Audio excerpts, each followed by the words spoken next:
Денеска ве водиме во џудо клуб Пелистер од Битола, кој е во составот на истоимениот Будо центар за боречки вештини под раководство на џудо мајстор 6 дан и реален аикидо мајстор 7 дан Ѓуро Илик.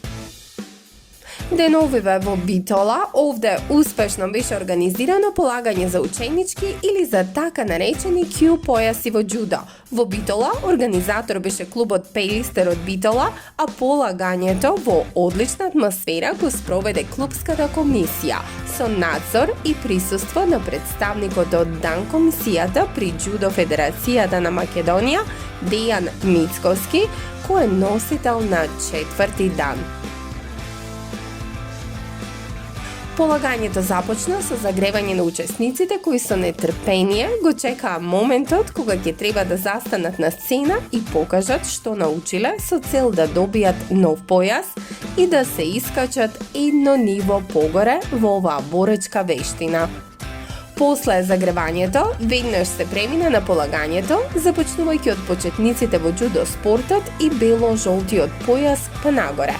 Најмладите застанаа на сцената и започнаа со демонстрирање на вештините кои ги владеат.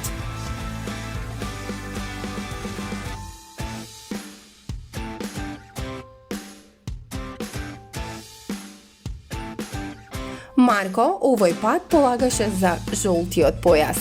Неговиот партнер во демонстрирање на научените вештини беше неговото другарче Давор. Тие заедно тренираат уште од почетокот и заедно се соочуваат со сите џудо предизвици. На ова полагање, голем број на деца од Битола кои активно тренираат во џудо клуб Пелистер успеа да добијат нови појаси, почнувајќи од бело-жолт, жолт, жолто-портокалов и други.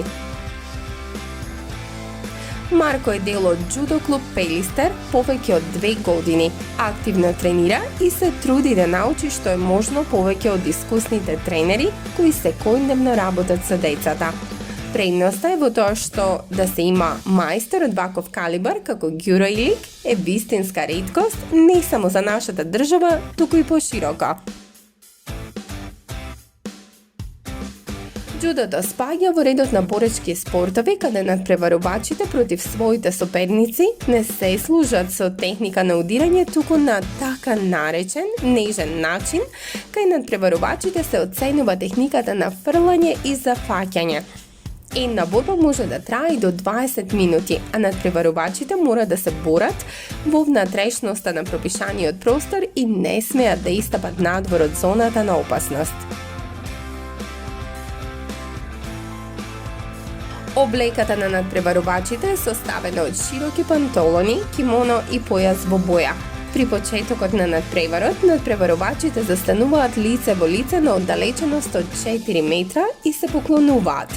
Кај надпреварувачите се вреднува техниката, она директна победничка техника се вреднува со 1 бод или ипон.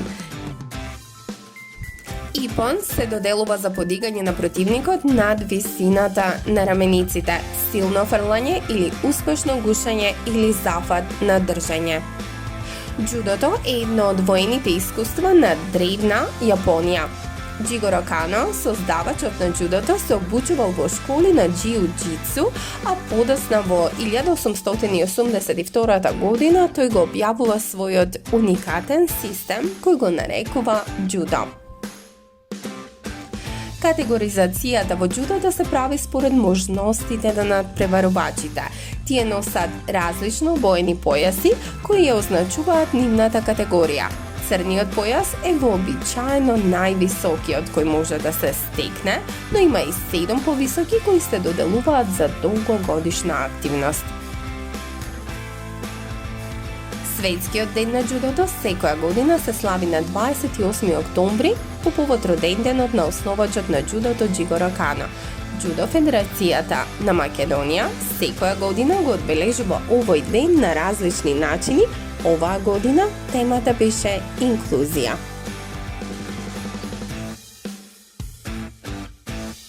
Во меѓувреме имавме можност да погледнеме и дел од ветераните во овој спорт кои импровизираа одбрана во случај да се биде нападнат.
следеа доделување на новите појаси и дипломи за успешно завршено ниво.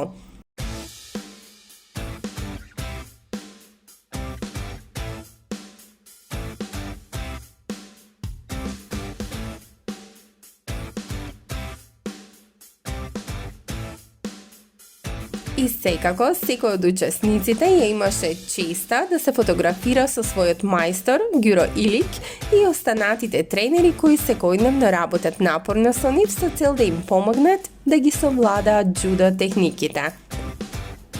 Веќе подолго време, Џудо Федерацијата на Македонија има воспоставено соработка со Американската џудо ранг асоцијација и благодарение на тоа неодамна тројца македонски мајстори во џудо добија признание од САД, а највредните беа за нашиот сограѓанин Ѓуро Илик, мајстор во боречки спортови, џудо, ајкидо и реален ајкидо.